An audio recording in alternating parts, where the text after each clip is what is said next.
too much spin on it. So it looks as though you should be able to just get onto it and attack. Is that fair? That is fair. I mean, that's the thing about all these shots. They just have this amazing amount of topspin on them, or spin, and it's they may be short, but they jump.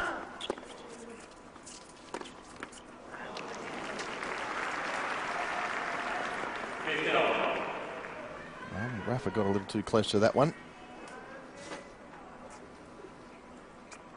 Unforced error we don't see too often, that's for sure. Takes a long time between points. There's his grip.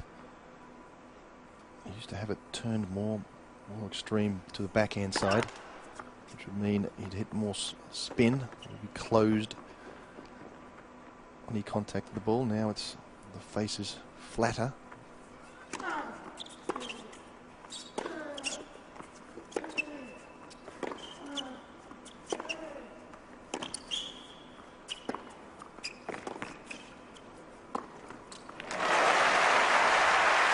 Coolly done. Precision approach.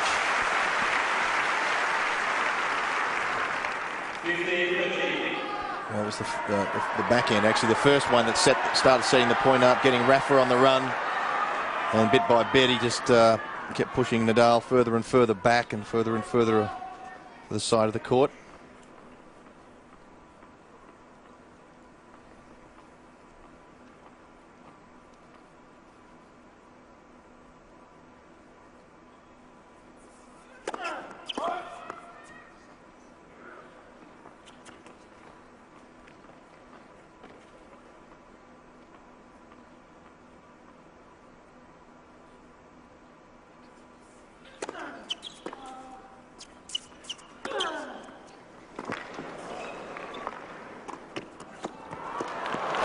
I tell you what, he did well there, Nadal, didn't he? It was not as easy as it looked. No, it was coming at an awkward angle and through the lights as well. But what a great second serve to set up that coming awkward angle, going through the lights, and had to get himself out of it and hit it hard enough. Because look at Murray, who was tearing across the court. He almost had it too. Murray wasn't far off it. Rafa thought he might get there. He was ready.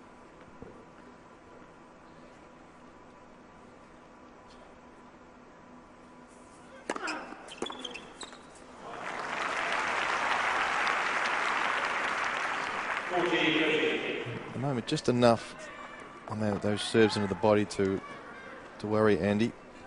Maybe he saw the Federer match and thought that Murray's footwork on those body serves weren't not as good as normal, and he's trying the same thing. Of course, the left hand is a different angle again. Tends to follow you as you run around and try and hit the forehand.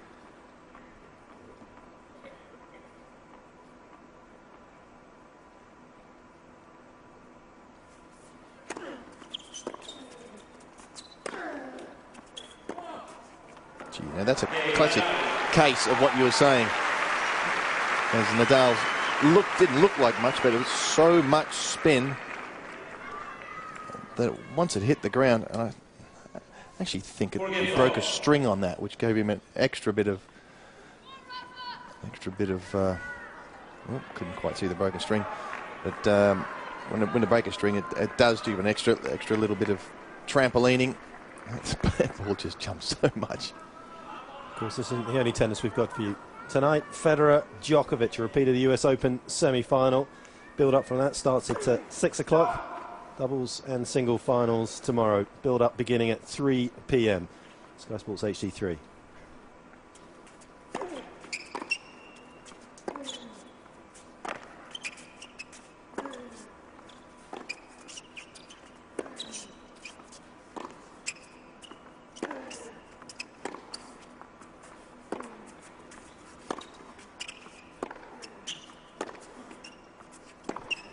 That's the one. Too short from Nadal. Murray's patience pays off. He's just waiting for the short ball. They're both waiting for the short ball. And that was it. Inside the service line. I'm not going to hit that back today. I am going to go for it. Not me, I mean Murray. Well, 12 winners, 10 unforced errors. Murray forcing the issue. 7 aces amongst those winners, though.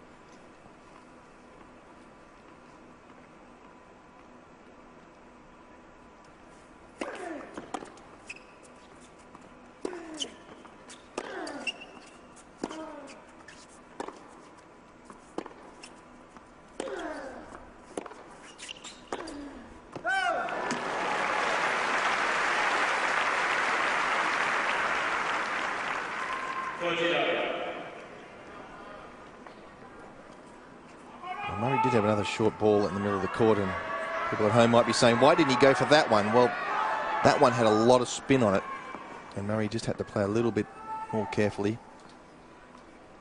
It did jump.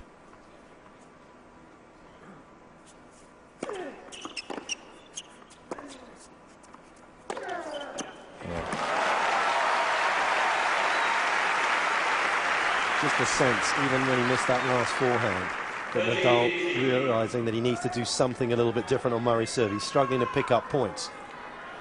He does, exactly. That's exactly right. Andy's playing good defensive tennis when he needs to start pushing Murray around a little bit. And those big forehands are an ideal opportunity.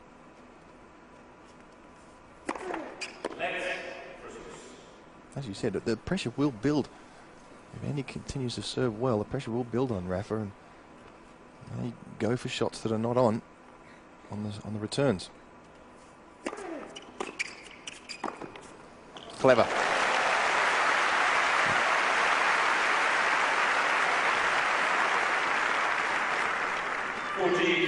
Well, we've both got a smile on our face here in the commentating booth, aren't we? We'd like to see that, and I mentioned it early in the match. And Rafa does chop down, takes this hand, does the other hand off the racket, and does a single-handed chop, and it floats at times. Clever play. And also, that was instinct kicking in there from Murray as well. He could sense that the Spaniard was looking to do a little bit more. Shuts the door on him. 5-4.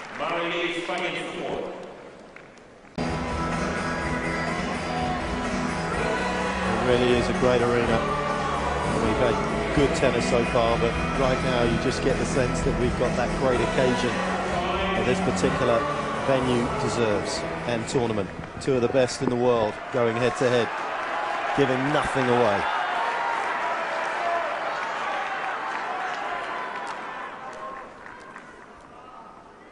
Nadal serving to stay in the first set.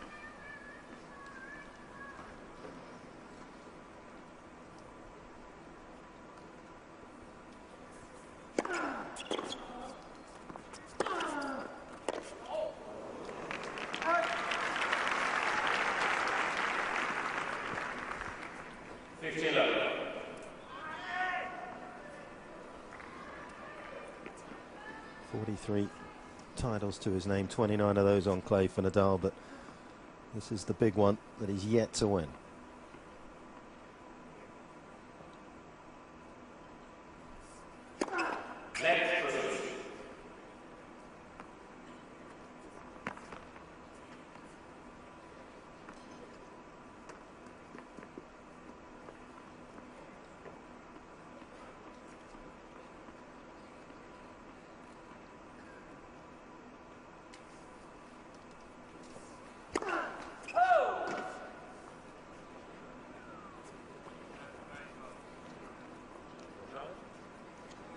Let's have a little look at the mark. He thinks he's got a spot. I think it's probably going to be a good challenge.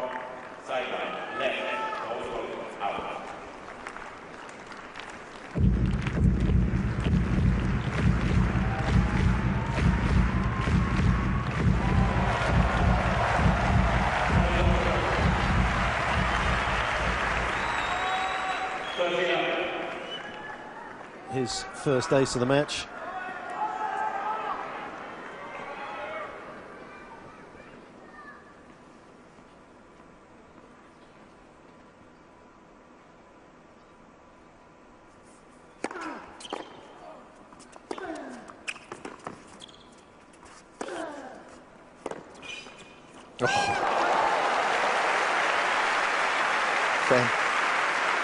It was called in, wasn't it? Well, I think the linesperson has overruled it. The linesperson's hands were down there, so I don't know whether they initially called it out, then or with last graph. as well. when to call it out, because that's a big overrule from there. The lines person was right in front of us with hands out. I don't think he was too sure, but what a pickup. Yep.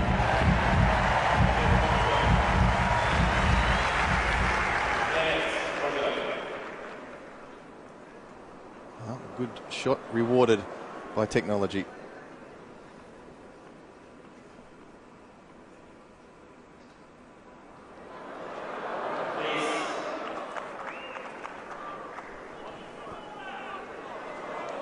Oh, it's just the scoreboard's wrong. Okay, people get over it.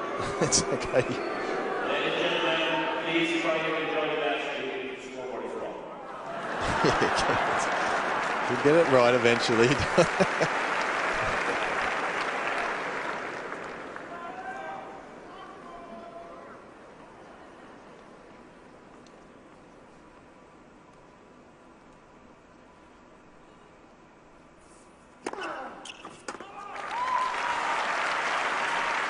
Well, that'll be second time this game that he has hit the edge of the line.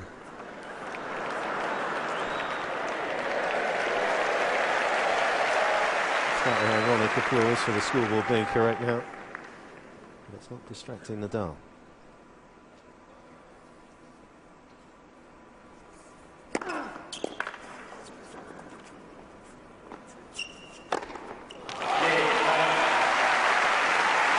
Murray unable to create anything on Nadal's service game once again. Spaniard looking so secure. Didn't have a chance, did he? Just wasn't given a sniff. Nadal, good serving, and this is we talked about, as you talked about, Patch, the big improvement in his game is now he can go out and serve, win 1 or 2 or 3 points a game on his serve, where he'd be lucky to, in the previous years to win 1 3-point.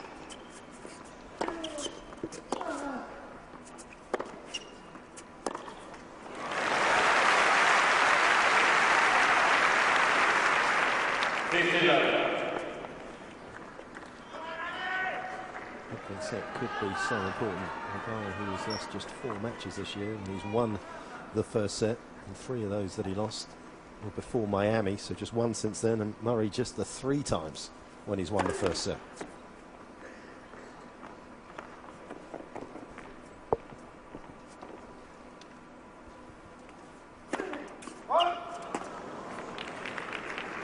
These guys are good front runners, Pat.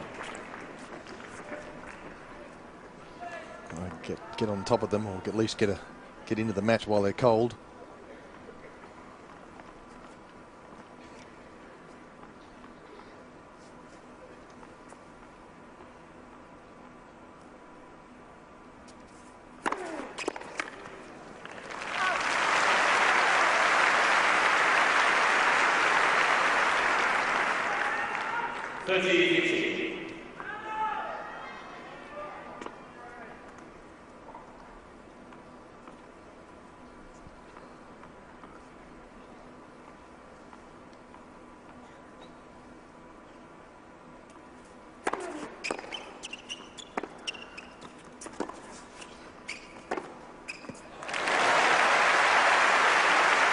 Well, now good serving from Murray again.